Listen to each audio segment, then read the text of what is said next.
ब्रह्मांडपदी श्री सप्तशक्ति महाग्रंथ के वाचन के बारे में तैयार किया हुआ वीडियो केवल जानकारी के लिए बनाया गया है। इस द्वारा किसी मानव या प्राणी, पशु, पंछी, जात, धर्म, वंश या संप्रदाय का अनादर करने का हेतु कतई ही नहीं है।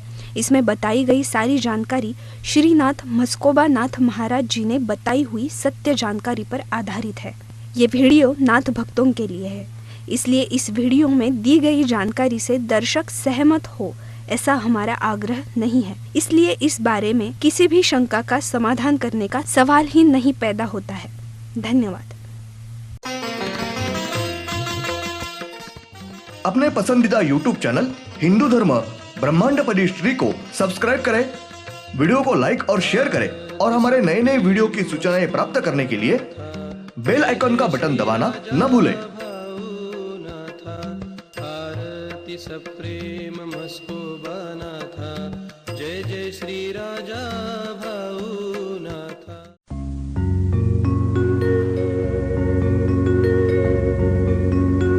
ओम नमः शिवाय। ब्रह्मांडपदी श्री शिवशंभो राजा रामेश्वर श्रीनाथ मस्कोबानाथ प्रसन्न।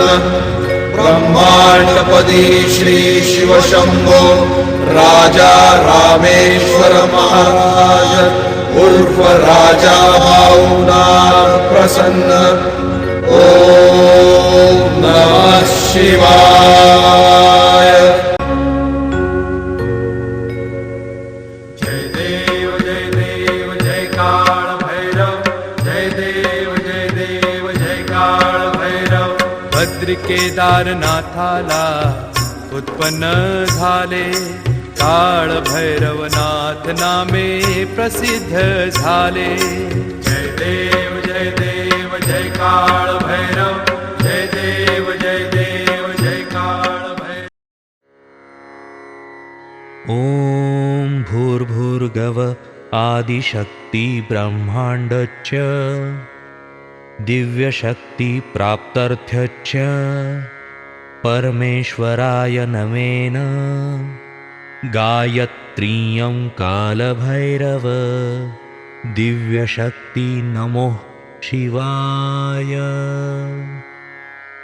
ब्रह्मांडपदी श्री सप्तशक्ती महाग्रंथ, ब्रह्मांडपदी श्री सप्तशक्ती महापंथ। सत्य हाच धर्म, जसा खवळलेला समुद्र, जसा पूर्ण आकाश, जसा सूर्य, तसा मी। शिवोहम। पिछले यानी भाग 302 में हमने देखा नाथ इस स्थान पर जमीन में से स्वयंभू ये ऊपर आए हैं। श्री शिवशंकर इन्होंने श्री बद्री केदारनाथ ये पवित्र स्थान पर श्री भैरव ये अवतार धारण किया है। अब भाग 303। श्री शिवशंकर इनके मूल छठवें ज्योतिर्लिंग श्री भैरव ये प्रकट होने के बाद श्री शिवशंकर इन्होंने श्री भैरव इनको श्री ब्रह्मदेव और श्री विष्णुदेव इनका गर्व हरण करने की आज्ञा की है। वो विस्तार से कथा पीछे लिखी हुई है, बताई हुई है।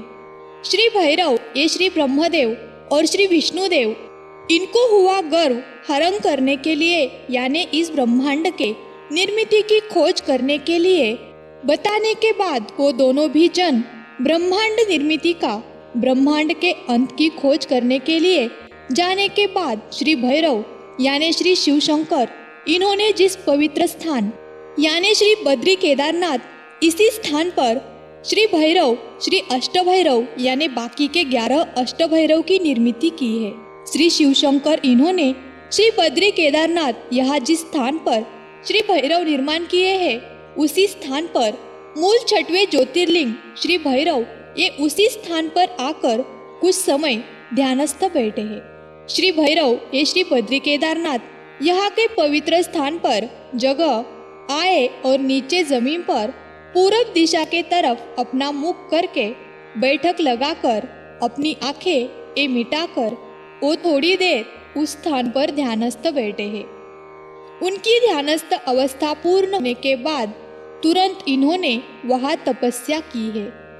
तारीख 9 जनवरी 98 शुक्रवार। श्री शिवशंकर इनके मूल 6वें ज्योतिर्लिंग श्री भैरव इनकी उसी स्थान पर ध्यानस्थ अवस्था पूर्ण होने के बाद उसी स्थान पर उसी अवस्था में कुछ समय तक तपस्या की है और उनकी तपस्या भी पूर्ण होने के बाद श्री भैरव ये वापस उसी स्थान पर उसी अवस्था में वो वापस ध्यानस्थ अवस्था में बैठे हैं। श्री भैरव इनकी ध्यानस्थ अवस्था पूर्ण होने के बाद श्री भैरव ये उसी स्थान पर खड़े हो गए हैं। श्री भैरव ये उसी स्थान पर जमीन पर खड़े होकर पूरब दिशा के तरफ अपना मुख करके अपने दोनों पैर ये जमीन पर टिकाकर अपने दोनों हाथ एक कमर पर रखकर खड़े रहे हैं। तब उनकी दोनों भी आंखें ये खुली ही रही।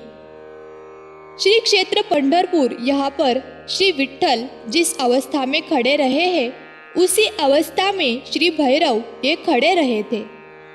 श्री भैरव ये खड़े रहे थे तब पहले उनके दाएं बाजू के आंख में से एक साथ पर दिव्य 5 ज्योति ये बाहर निकली और उन 5 ज्योति इन्होंने श्री भैरव इनको एक साथ से दाएं बाजू से 5 परिक्रमा पूर्ण मारी है और वो 5 ज्योत श्री भैरव इनके बाएं बाजू को रुकी है। उसके बाद श्री भैरव इनके बीच में के आँख से एक दिव्य ज्योत ये बाहर निकली है और उस ज्योति ने श्री भैरव इनको दाएं बाजू से सिर्फ एक ही परिक्रमा पूर्ण मारी है और वो ज्योत ये श्री भैरव इनके सामने रुकी है। उसके बाद श्री भैरव इनके बाएं बाजू के आँख में से एक साथ दिव्य 5 ज्योति ये बाहर निकली और उन्होंने श्री भैरव इनको बाएं बाजू से एक साथ 5 परिक्रमा पूर्ण मारने के बाद वो 5 ज्योति ये श्री भैरव इनके बाएं बाजू को रुकी है। श्री भैरव ये खड़े रहे थे तब उनके दाएं बाजू के आँख में से निकली दिव्य 5 ज्योति ये रुकी है। उनके बाजू में बीच की आँख में से निकली दिव्य ज्योत एक ही ज्योत ये रुकी है और उस ज्योति के बाजू में श्री भैरव इनके बाएं आँख में से एक साथ निकली दिव्य 5 ज्योति ये रुकी थी। श्री शिवशंकर इनके मूल 6वें ज्योतिर्लिंग श्री भैरव ये खड़े रहे थे तब उनके सामने बीच में के आँख में से निकली दिव्य एक ही ज्योत ये आकर रुकी है। तब उस दिव्य ज्योति का श्री भैरव इन्होंने पहले विधि किया है।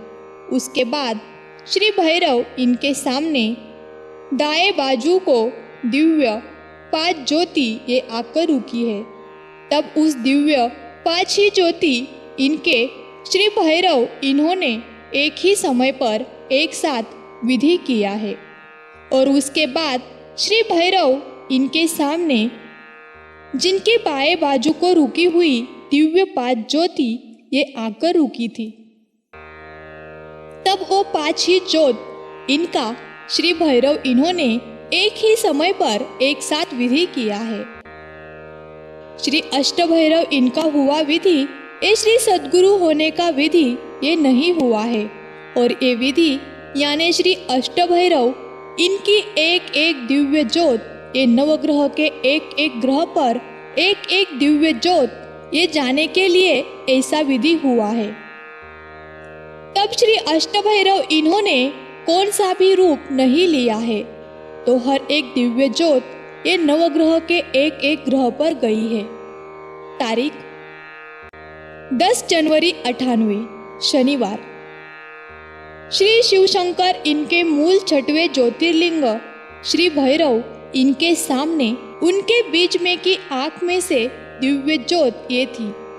उस ज्योति ने श्री भैरव इनको बाएं बाजू से 3 परिक्रमा पूर्ण मारी है और वो ज्योत श्री भैरव इनके सामने आकर रुकी और उस ज्योति ने वहाँ तुरंत ही श्री पुरुष मानव ये रूप धारण किया है। श्री पुरुष मानव इनका अपने जैसा लेकिन खड़ा ऐसा चेहरा था और बहुत ही क्रोधित ऐसा चेहरा था। उनके शरीर का रंग ये काला था। उनको 2 आँखें थी और माथे पर गोल आकार की तीसरी आँख थी। उनके आँखों के ऊपर भौहें थी। उनका नाक ये बांझ पंछी के चोंच के आकार का था। उनको मूछ नहीं थी, लेकिन उनको बड़ी दाढ़ी थी। उनको अपने जैसे ही ओठ, दांत और जीभ थी। उनको हाथी के कान जैसा ही उनके 2 बड़े कान थे।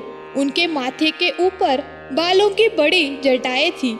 उनका माथा ये ऊंचा न था और बहुत ही बारीक माथा था।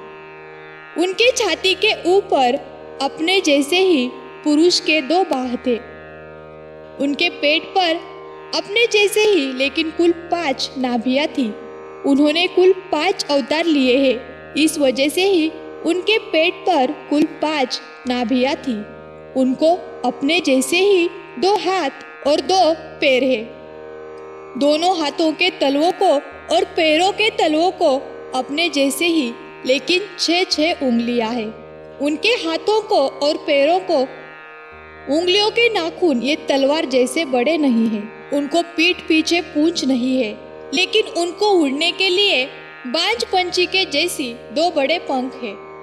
और उनके मुख में हाथी के दांत जैसे ही हाथी के 2 बड़े दांत सूले हैं। श्री भैरव इनके बीच के आँख में की दिव्य ज्योति ने मूल पुरुष मानव ये रूप धारण करने के बाद तुरंत ही वापस मूल दिव्य ज्योति का रूप धारण किया है। और उस ज्योति ने श्री भैरव इनको वापस दाएं बाजू से 3 परिक्रमा पूर्ण मारी है और वो ज्योत वहां से निकली। और उस ज्योति ने पहले पृथ्वी को दाएं बाजू से 3 परिक्रमा और उसके बाद बाएं बाजू से 3 परिक्रमा पूर्ण मारी है। और उसके बाद वो दिव्य ज्योत वहां से निकली और वो ज्योत इस सूर्य के ऊपर गई है। उसके बाद उस ज्योति ने सूर्य को पहले दाएं बाजू से 3 और बाद में बाएं बाजू से 3 परिक्रमा पूर्ण मारी है। और वो ज्योत ये वापस सूर्य के ऊपर जाकर रुकी है। और उस ज्योति ने सूर्य के ऊपर वापस अपना मूल पुरुष मानव ये रूप धारण किया है। और वो पुरुष मानव ये सूर्य के जमीन पर ध्यानस्थ बैठे हैं। धन्यवाद। अगले यानी भाग 304 में हम देखेंगे तारीख 14 जनवरी 98 श्री मकर संक्रांत बुधवार। श्री दिव्य ज्योत इन्होंने सूर्य को पहले दाएं बाजू से 3 परिक्रमा पूर्ण मारी है, बाद में बाएं बाजू से 3 परिक्रमा पूर्ण मारी है। और वो दिव्य ज्योत ये सूर्य के जमीन के ऊपर रुकी है। और उस ज्योति ने अपना मूल पुरुष रूप धारण किया और वो सूर्य के जमीन पर पूरब दिशा के तरफ अपना मुख करके अपनी आंखें मिटाकर और अपने दोनों भी हाथ कमर के ऊपर रखकर अपने दोनों भी पैरों के ऊपर खड़े रहे थे। ओम श्रीनाथ मस्कोबानाथ श्री राजा भावनाथ प्रत्यक्ष ये